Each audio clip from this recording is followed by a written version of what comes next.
Cette capsule vous est présentée par le Fonds d'emprunt des Laurentides, un organisme sans but lucratif qui vous offre de la formation et de l'accompagnement entrepreneurial, en plus d'offrir du microcrédit. Venez rencontrer notre équipe dynamique pour un service personnalisé. Avez-vous déjà remarqué qu'il semble avoir des gens autour de vous qui sont toujours à l'heure, qui sont toujours calmes, qui sont toujours préparés pour des réunions?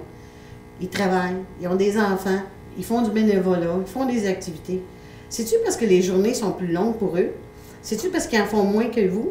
Ou c'est juste parce qu'ils sont mieux organisés? Moi, je pense que c'est parce qu'ils sont mieux organisés. C'est pour ça qu'aujourd'hui, je vais vous parler de gestion du temps. J'ai été toute préparée, j'ai mes notes, ils sont en quelque part. Attendez, il y en a un petit peu ici. Alors, pourquoi la gestion du temps? Parce que vous allez être plus efficace. Puis efficace, ça veut dire plus de choses de faites avec moins d'efforts. Okay? Vous aurez plus de temps libre. Vous serez au contrôle de votre vie, vous aurez un meilleur équilibre de vie professionnelle et personnelle. Bonne idée. OK. Il y a les concepts de base. Le premier concept, c'est une bonne gestion de temps.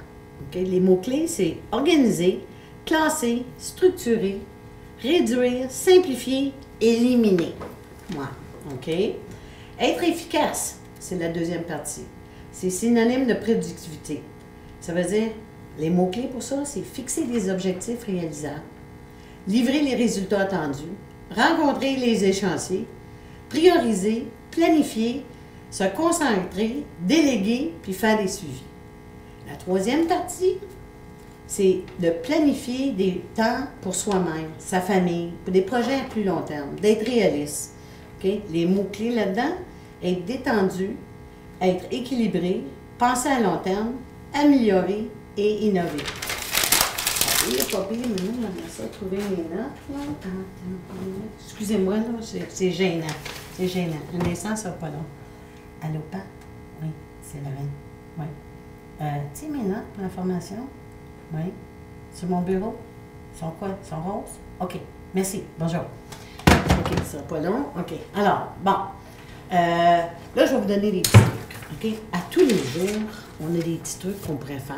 Puis là, à la maison, il faut s'occuper de nous, de notre famille, préparer notre linge pour le travail, des repas, des appels téléphoniques, OK, des courriels, bain de douche, la famille, s'occuper du ménage, puis coucher à une heure raisonnable.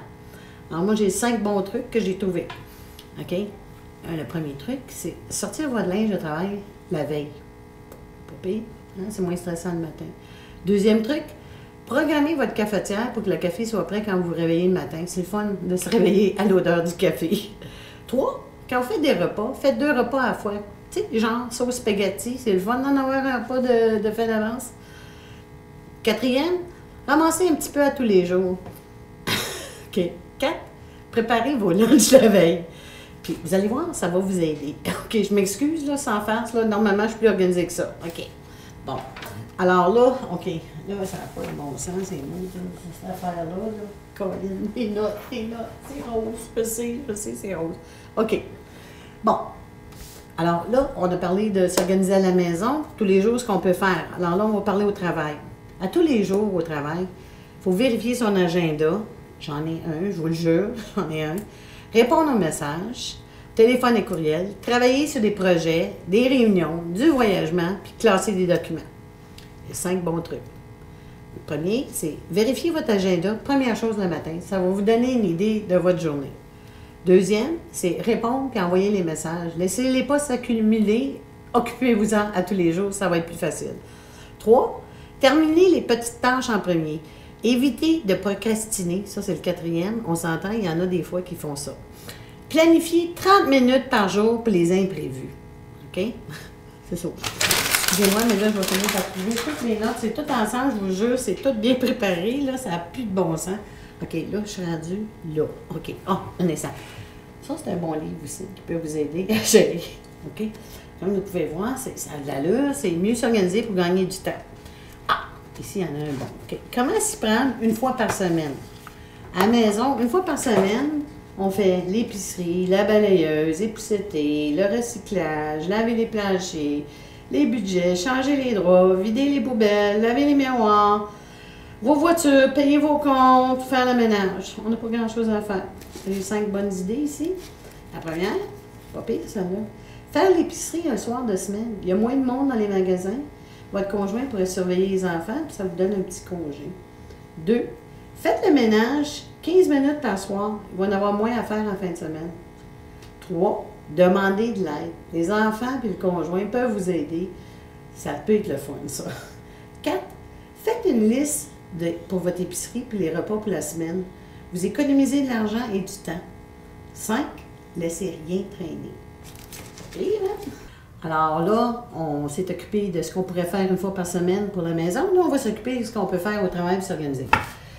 On pourrait préparer notre agenda, terminer les projets, planifier des rencontres, des objectifs, puis faire son classement. 5 bonnes idées. Vendredi après-midi, planifier la semaine prochaine dans son agenda. Pas fou. Numéro 2, halte à la paperasse. Recycler tous les papiers qui ne sont pas essentiels. Pas fou, une idée, hein, ça? Planifiez 1 heure par semaine pour faire la lecture. 4, organisez vos dossiers et mettez tout à la portée des mains. 5, éliminez les activités non productives et priorisez vos tâches. Attention, les voleurs de temps.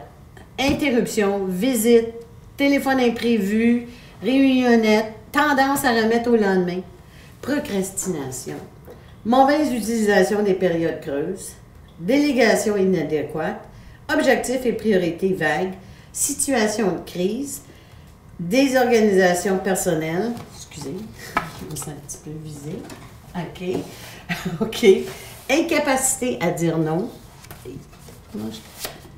et irréaliste sur l'estimation du temps nécessaire. C'est pas faux. Quand tu y penses, là, un instant. En conclusion, commencez petit. Soyez réaliste. Prenez quelques instants pour planifier votre journée. OK? Notez tout ce que vous devez faire et faites un plan d'action réaliste. OK? Essayez d'en faire une habitude. Une fois que vous serez habitué, planifiez à plus long terme.